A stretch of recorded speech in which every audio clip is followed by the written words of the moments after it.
Hello dear friends, welcome to Adhyayan Setu academy. दोस्तों, आज की वीडियो में हम बात करेंगे about the complete syllabus analysis of SSC junior engineer exam और एमपीपीवी सब इंजीनियर एग्ज़ाम। दोनों के सिलेबस में क्या सिमिलरिटीज़ हैं, क्या प्रिपरेशन स्ट्रेटजीज़ होनी चाहिए हमारी, और क्या कट ऑफ रहा है ईयर बाय ईयर, तो यहाँ डिटेल में हम डिस्कस करेंगे। वीडियो को अंत तक देखिएगा। चैनल को अगर सब्सक्राइब नहीं किया तो सब्सक्राइब कर दीजिए, दोस्तों के साथ शेयर कर दीजिए। चलिए स्टार्ट करते हैं। तो सबसे पहले अगर हम सिलेबस की बात करें दोनों एग्ज़ाम के लिए, तो एसएससी जूनियर इंजीनियर का जो सिलेबस है उसमें बेसिकली 3 पार्ट होते हैं। पहला होता है जनरल इंटेलिजेंस और रीजनिंग का, दूसरा पार्ट होता है जनरल अवेयरनेस जीएस का, और जो थर्ड पार्ट होता है वो टेक्निकल सब्जेक्ट का होता है। तो फर्स्ट पार्ट से 50 क्वेश्चन, सेकंड पार्ट से भी 50 क्वेश्चन, और टेक्निकल पोर्शन होता है उससे 100 क्वेश्चन रहते हैं। इस तरीके से टोटल 200 क्वेश्चन होते हैं जो कि हमें 2 घंटे में सॉल्व करने होते हैं, और यहाँ पे 1/3 की नेगेटिव मार्किंग भी होती है। अगर हम बात करें एमपीपीवी सब इंजीनियर एग्ज़ाम की, तो यहाँ पे हमारे पास नॉन टेक्निकल में 7 पार्ट्स होते हैं और एक टेक्निकल का पार्ट होता है। तो जो नॉन टेक्निकल के पार्ट हैं उनमें general knowledge, general Hindi, general English, general mathematics, general reasoning ability, general science, general computer, ये 7 पार्ट होते हैं। इनमें से 100 क्वेश्चंस पूछे जाते हैं। और जो टेक्निकल पार्ट होता है, जो आपके सब्जेक्ट ब्रांच से रिलेटेड होता है, like civil engineering, mechanical engineering या फिर इलेक्ट्रिकल इंजीनियरिंग, वहाँ से भी 100 क्वेश्चन होते हैं। तो यहाँ पे भी इस एग्ज़ाम में भी 200 क्वेश्चन होते हैं जो कि हमें 3 घंटे में सॉल्व करने होते हैं, और यहाँ पे कोई नेगेटिव मार्किंग नहीं होती है, राइट। अगर हम नॉन टेक्निकल की बात करें दोनों एग्ज़ाम के लिए, तो एसएससी जूनियर इंजीनियर में नॉन टेक्निकल में जनरल इंटेलिजेंस एंड रीजनिंग और जनरल अवेयरनेस होता है, जीएस का पार्ट होता है, और यहाँ पे 7 पार्ट होते हैं। पीपीवी सब इंजीनियर एग्ज़ाम में general knowledge, general Hindi, general English, ये सारी चीज़ें होती हैं। तो इनमें से अगर हम बात करें जनरल नॉलेज की, जनरल साइंस और जनरल कंप्यूटर नॉलेज, तो अल्टीमेटली ये पार्ट होते हैं जीए का, जो कि हम जूनियर इंजीनियर के लिए पढ़ते हैं, राइट। तो ये सारी चीज़ें कवर होती हैं जनरल अवेयरनेस के पार्ट में। जनरल अवेयरनेस में जितना पोर्शन हमें कवर करना होता है एसएससी जूनियर इंजीनियर के एग्ज़ाम के लिए, उनमें ये तीनों चीज़ें आती हैं। उसके अलावा जो जनरल इंटेलिजेंस एंड रीजनिंग है वो यहाँ पे भी हमें पढ़नी होती है, एमपीपीवी सब इंजीनियर एग्जाम के लिए भी। तो जो बचा हुआ पार्ट है जो डिफरेंट है एसएससी जेई और एमपीपीवी सब इंजीनियर में, वो होता है जनरल हिंदी, जनरल इंग्लिश और मैथमेटिक्स। ये 3 पार्ट एक्स्ट्रा होते हैं फॉर एमपीपीवी सब इंजीनियरिंग एग्जाम के लिए, जो कि एसएससी जेई में नहीं होते हैं। तो इन तीनों को अगर हम छोड़ दें तो बाकी सिलेबस जो है वो एक जैसा होता है, एक ही चीज़ें हमें पढ़नी होती हैं।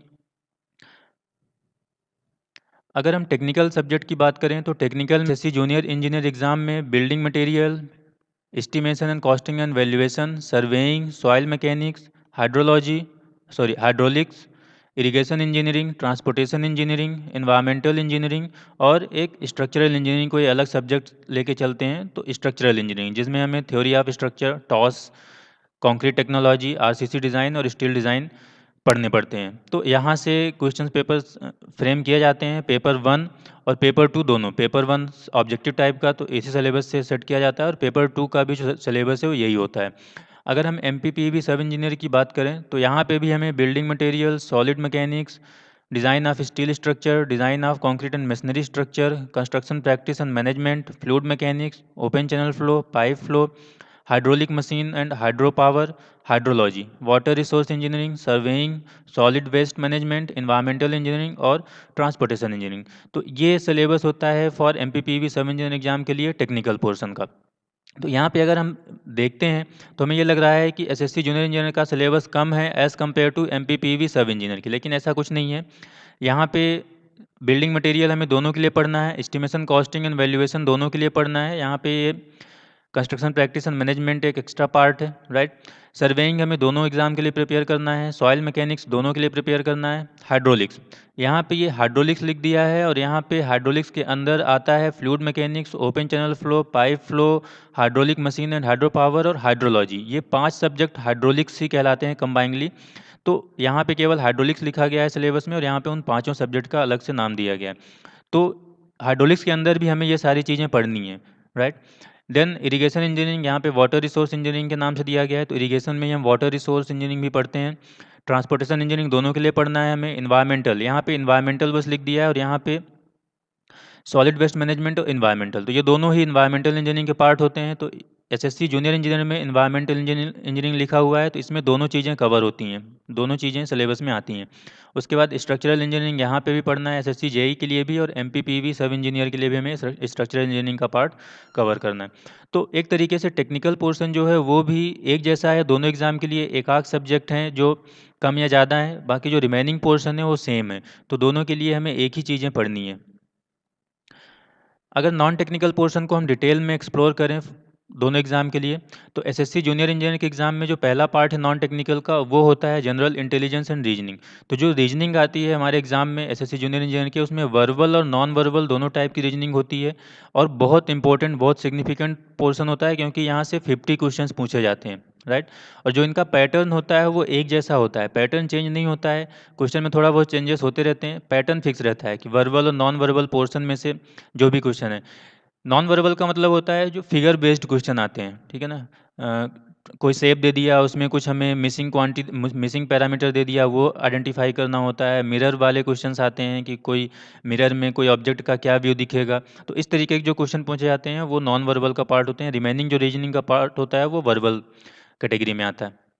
तो पैटर्न फिक्स होता है। हम अगर आप प्रीवियस ईयर पेपर को एनालाइज करोगे तो आप देखोगे पैटर्न में कुछ चेंजेस नहीं होते हैं, ठीक है ना। यहाँ पे एनालॉजीज, सिमिलरिटीज, डिफरेंसेस से क्वेश्चन पूछे जाते हैं। Space visualisation, problem solving, analysis, judgement and decision making, visual memory, discrimination, observation से क्वेश्चन फ्रेम किए जाते हैं।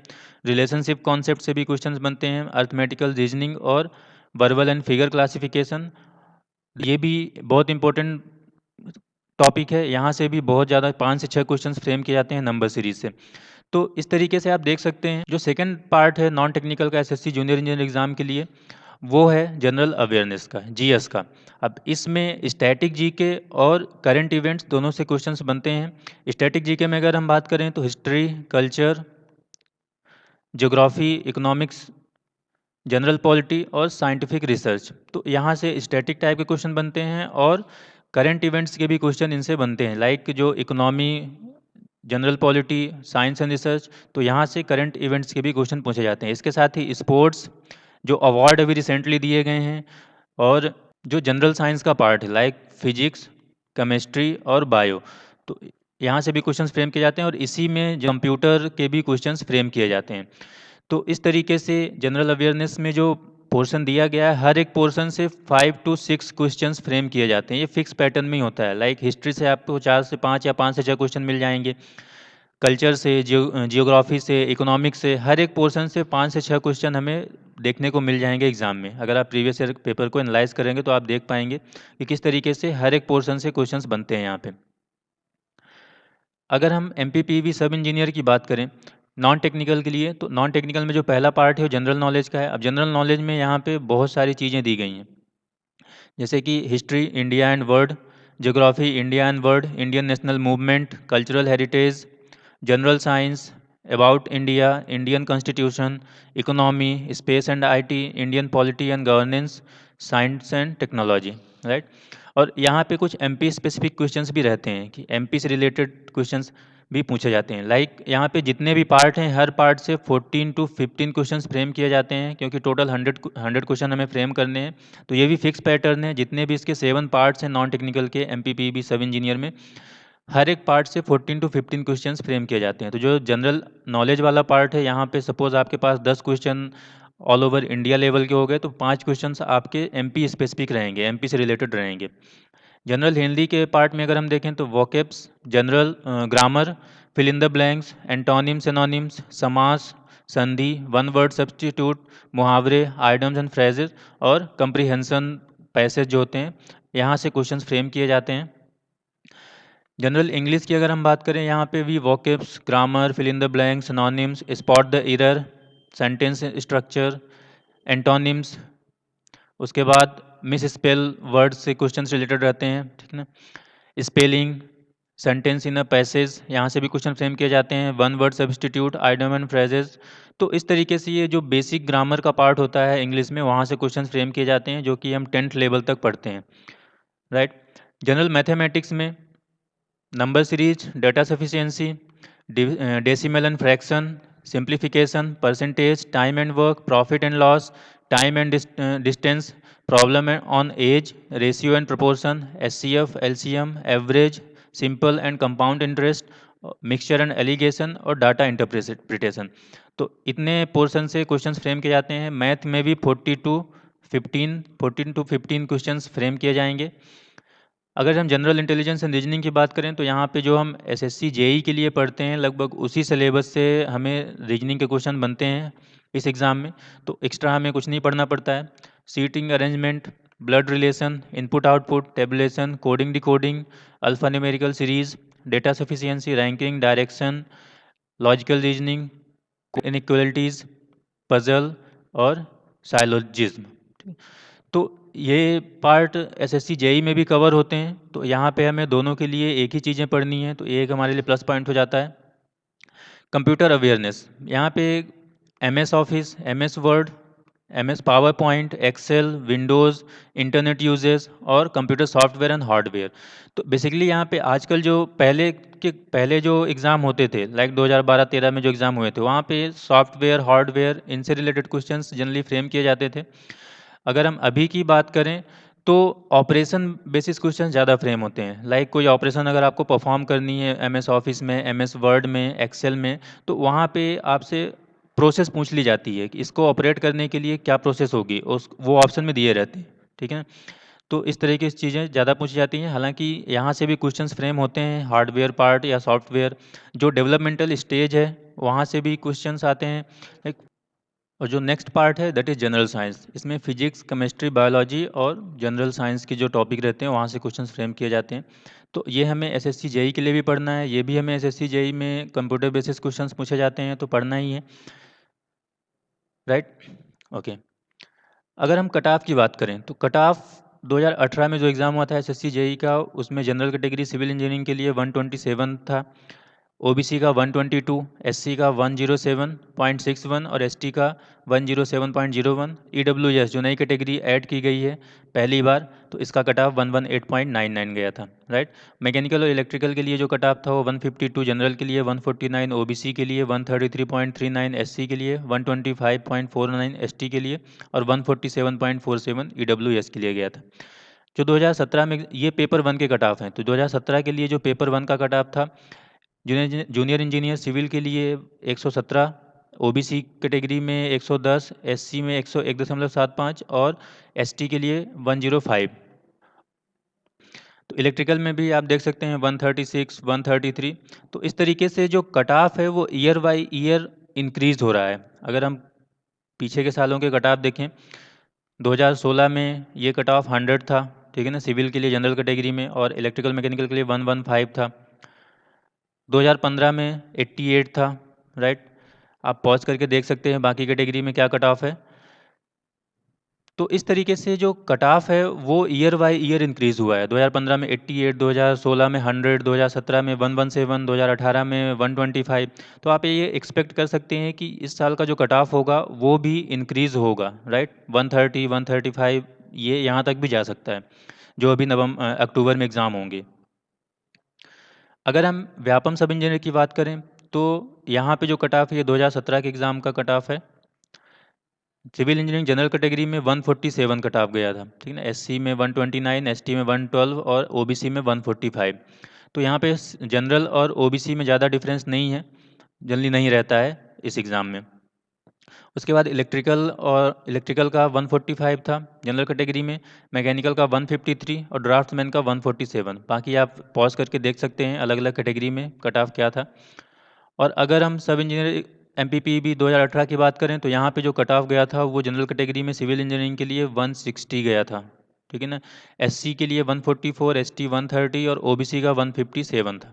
उसी तरीके से इलेक्ट्रिकल के लिए 155 जनरल कैटेगरी में, मैकेनिकल के लिए 154 और ड्राफ्ट्समैन का 157.86 गया था। बाकी कट ऑफ आप देख सकते हैं यहाँ पे। तो अगर हम बात करें year by year cut off की तो कट ऑफ कंटिन्यूसली इंक्रीज हो रहे हैं स्पेशली सब इंजीनियरिंग एग्जाम और एसएससी जेई एग्जाम के लिए।